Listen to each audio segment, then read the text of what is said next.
My sprinklers water the lawn, but they also water the street. This is something I think I can fix with a simple build, so I'm making a sprinkler fence to keep the water on the lawn rather than on the street. Hi, I'm Tim, and welcome to my YouTube channel. I like things green and growing, but I refer to watering the lawn as throwing nickels onto the yard because that's often what it feels like to me. Money tossed away that I will never recover. But the hobbit in me, the part that likes things green, wins out in the end. So I put out the sprinkler expecting the water to go where I direct. Despite my best efforts, I usually water areas that I never really meant to water, which seems like a waste. The street, the driveway, the sidewalk, nothing there needing water to stay green and growing. I don't water these areas on purpose. In fact, the sprinkler is always pointed towards the grass, but there is a sideways spray that tosses my nickels where they don't belong. So to remedy this, I am making a sprinkler fence. I suppose I could modify the sprinkler itself, but that isn't practical as they break far too easily and don't seem to last. A sprinkler fence that I can position to reflect the spray back to the lawn is what I think I want. A tiny fence to keep my nickels where things grow. So I sketched out a few quick looks at pickets and arrived on a flat top that wouldn't impale me if I fell on it. I had already determined that I would be using old cutting boards for this build. With their dimensions in mind, I set about making a layout in Illustrator.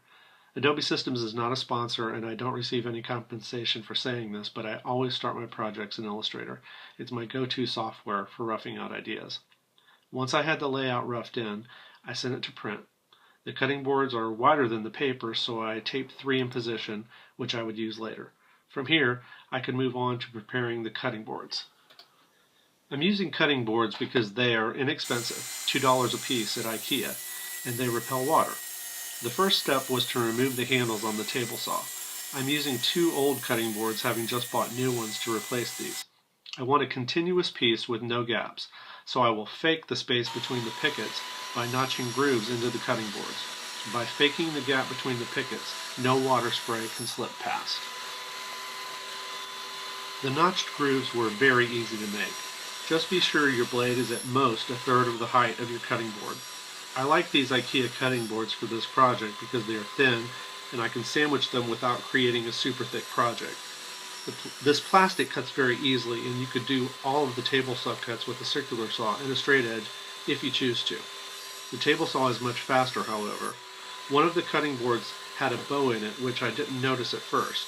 I applied a little extra pressure to flatten it out. I needed to cut away the rounded corner on the end opposite where I had removed the handles. I had not accounted for this when I did the Illustrator layout, so my piece was shorter than intended. Fortunately, I noticed this while I was cutting the grooves and compensated by making an internal picket narrower. With a pair of scissors, I cut out the notches on the paper template, then aligned it to the grooves. I used it as a guide to transfer the shape onto the cutting boards. I used a coping saw to remove the notches and clamp the 2 boards together, cutting both at the same time. With the boards stacked and clamped, the cuts would match. The coping saw made short work of this. I began cutting straight into the side and then angling the saw to follow the marks. I thought about using a jigsaw for these, but the coping saw worked perfectly for such small cuts. After removing the 3 internal picket V-notches, I moved to the ends, marking and cutting away the excess. With these cuts complete, it was time to determine where to position the mounting screws and cut the legs to length. Keeping the cutting boards stacked and clamped, I drilled the 4 holes for mounting the boards to the legs. I then cut the legs to length, transferred the hole positions to the legs, and drilled the mounting holes. I used square tube aluminum I had on hand. Oddly enough, the biggest expense for this project was the stainless steel machine screws and lock nuts. I went with the smallest ones I could find. I widened the holes on the cutting boards to accommodate the bolt sizes, assembled the fence, and took it out to the yard for a test.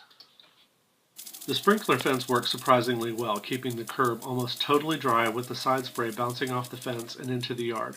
After 10 minutes running the sprinkler, the only water on the curb was from the wind whipping up and pushing a mist through the air.